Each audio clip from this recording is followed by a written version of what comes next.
नमस्कार दोस्तों, जसीरेक में आप सबका हार्दिक स्वागत है। तो दोस्तों, रिलायंस इंडस्ट्रीज लिमिटेड एक हैवी वेट स्टॉक निफ्टी 50 का, जो कि बहुत बड़ा हैवी वेट है, लगभग ये समझ लीजिए सबसे बड़े हैवी वेट्स में इसका नाम है। और उसके कल Q3 के नतीजे आए। Q3 के नतीजे जो घोषित हुए वो लगभग फ्राइडे को शाम को 7 बजे के करीब घोषित हुए हैं। अगर दिन भर की बात करें तो अगर दिन भर की बात करूँगा तो आपको पता चलेगा कि कल रिलायंस इंडस्ट्रीज लिमिटेड पर ही सबका फोकस था, मार्केट का भी फोकस था। और मार्केट में जब रिलायंस इंडस्ट्रीज ने कल टॉप लगाया, तभी निफ्टी 50 ने भी टॉप लगाया है। निफ्टी 50 ने टॉप लगाया लगभग 10:40 10:45 के आसपास। वहीं रिलायंस इंडस्ट्रीज लिमिटेड का भी कल का टॉप या शुक्रवार का टॉप वहीं था। शुक्रवार को 1480 से 1455 रुपये 10 पैसे तक का लो लगा इसमें। और 1457 रुपये 90 पैसे 1457.90 पर इसकी क्लोजिंग हुई है। 1480 was around 1045. At the same time, Nifty 50 was also on top. Nifty 50 का टॉप था 25,873, 25,873। और क्लोजिंग जो हमको मिली है वो मिली है 25,694, 25,694। तो आप हिसाब लगा सकते हैं कि कितना बड़ा वेटेज है स्टॉक का। पूरे के पूरे निफ्टी 50 को किसी भी साइड को ये खींच सकता है। और सबसे बड़ी बात यह है कि कोई और स्टॉक कोई ऐसी हलचल नहीं कर रहा था।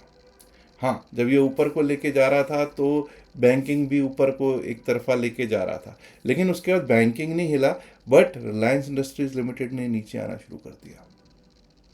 तो मैं अक्सर कहता हूँ, खबरों से पहले खबरों का असर, रिजल्ट से पहले रिजल्ट का असर काफ़ी हद तक हो जाता है। चलिए एक बार को देख लेते हैं रिजल्ट में ऐसा क्या था भाई जो हमको दिखाई दे रहा था, या फिर मार्केट ने जो देखा, और क्या हो सकता है सोमवार को इसकी स्थितियां क्या हों। चलिए दोस्तों, देखते हैं unaudited consolidated financial results for the quarter ended 31 December 2025। सबसे पहले तो देखिए, इनकम्स में value of sales, income, revenue from operation. मैं सीधा चलता हूँ टोटल इनकम पे। टोटल इनकम पिछले क्वार्टर से क्या सिचुएशन है। पिछले क्वार्टर से 30 सितंबर 2025 से हम लोग इस बार देख रहे हैं कि टोटल इनकम में इंक्रीज हुआ है रिलायंस इंडस्ट्रीज लिमिटेड की 263 से 274, 263 से 274 का इंक्रीज है। चलो अच्छी बात है, अच्छा दिख रहा है अभी तक तो। उसके बाद चलते हैं एक्सपेंसेस। अब अगर मैं एक्सपेंसेस की बात करूं तो 2,34,256 करोड़ के एक्सपेंसेस लास्ट क्वार्टर में थे। इस क्वार्टर में है 2,44,713 करोड़ के।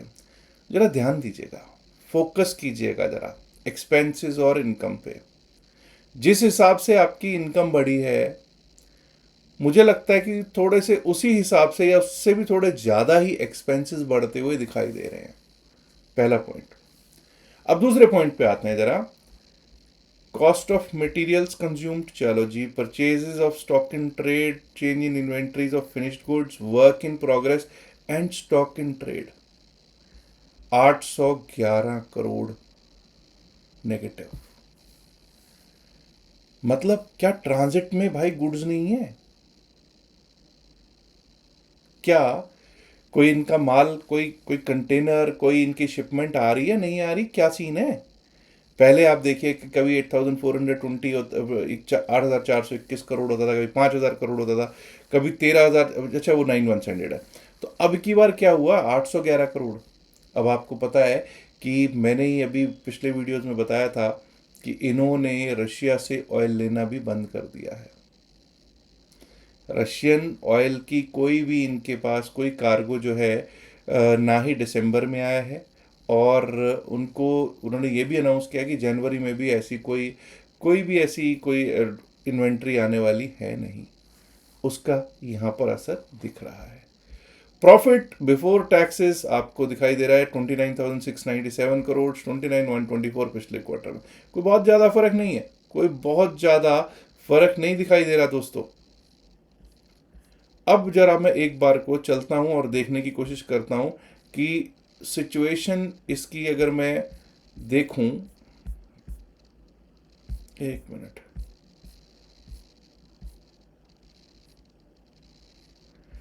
सेगमेंट वाइज ये मेरे लिए बड़ा इम्पोर्टेंट रहता है। अब सेगमेंट वाइज अगर मैं देखता हूं तो segment values of sales and services, revenue कहाँ कहाँ से कितना कितना आया है। Oil to chemical, oil to chemical लगभग लगभग मतलब 1800 से 2000 करोड़ के करीब बढ़ा है पिछले क्वार्टर से, 16558 था, इस बार 1,62,095 करीब है। तो 1800 भी नहीं है, थोड़ा, चलो खैर कोई बात नहीं, बढ़ा है। Oil and gas, oil and gas जो जिसको मैं हमेशा सबसे ज़्यादा फोकस में रखता हूँ, जो कि जब आप रिलायंस को देखते हो तो O2C और ऑयल एंड गैस, इनका मेन तो यही है ना। ऑयल एंड गैस में आपको 6058 करोड़ पिछले क्वार्टर में इन्होंने किया था, और इस क्वार्टर में देखिए 5833 करोड़। ये एक हिट है, ये इनको मार पड़ी है यहाँ पे, 5833 करोड़। रिटेल का रेवेन्यू ठीक लग रहा है जी, लेकिन आगे देखेंगे कि प्रॉफिटेबिलिटी पे क्या असर रहता है, इसका प्रॉफिट क्या रहता है। डिजिटल सर्विसेज, डिजिटल सर्विसेज भी ठीक है, थोड़ा थोड़ा इंक्रीज हो ही रहा है। चलिए खैर आगे देख लेते हैं ज़रा। रेवेन्यू फ्रॉम ऑपरेशन बहुत अच्छा लग रहा है, और सेगमेंट के रिजल्ट्स देखिए। अब यहाँ देखिए सेगमेंट रिजल्ट्स, सेगमेंट रिजल्ट्स में हमको वही 16,500 करोड़ से OTC से आ रहा है, ठीक है जी, एबिटा। और ऑयल एंड गैस से कम हो रहा है, ऑयल एंड गैस से कम हो रहा है, ये अच्छी चीज़ नहीं। रिटेल से देखिए ज़रा, रिटेल में क्या कह रहा है, 6,817 करोड़ पिछले क्वार्टर में था, इस बार मतलब अनदर 100 करोड़, 98 99 करोड़। खास नहीं है भाई, कुछ नहीं है रिटेल में, मतलब इतना बड़ा कंपनी हो उसके बाद नहीं, मज़ा नहीं आया, मज़ा नहीं आया। डिजिटल सर्विसेज 18,882 से 19,325, मतलब डिजिटल सर्विसेज पे ही सारा फोकस कर रहे हैं लगता है, लेकिन उसमें भी कुछ ऐसा दिख रहा हो नहीं। क्योंकि अगर हम यही बात करें कि क्वार्टरली 31 दिसंबर 2025 पे हम लोग जब डिजिटल सर्विसेज देख रहे थे, अच्छा ये 9 मंथ्स एंडेड है, क्वार्टर एंडेड में यही है, 19,325 है, ठीक है, ये चल जाएगा।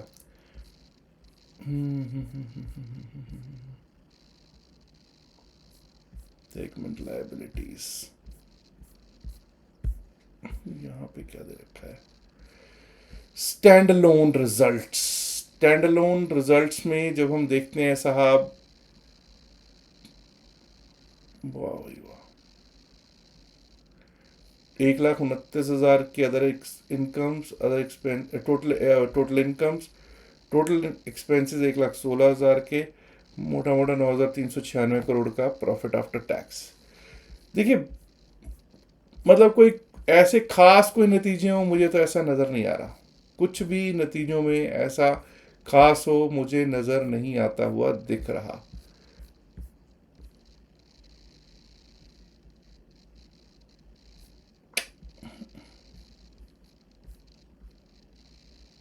नहीं, अब यहाँ देखिए segment value of sales and services, main तो यहाँ पे कहानी पता चलती है हमको। 30 सितंबर 2025 से 1,30,610 करोड़ के रेवेन्यू फ्रॉम ऑपरेशंस थे, इस बार रेवेन्यू फ्रॉम ऑपरेशंस क्या है चेक कीजिए, 1,25,741 करोड़।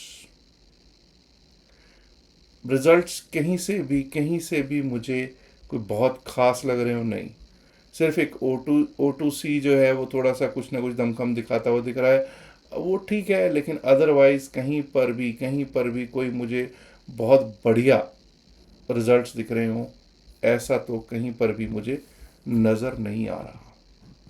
द रिजल्ट्स आर फीके, नतीजे बिल्कुल फीके हैं, नतीजों में मुझे कुछ ऐसा नज़र नहीं आ रहा।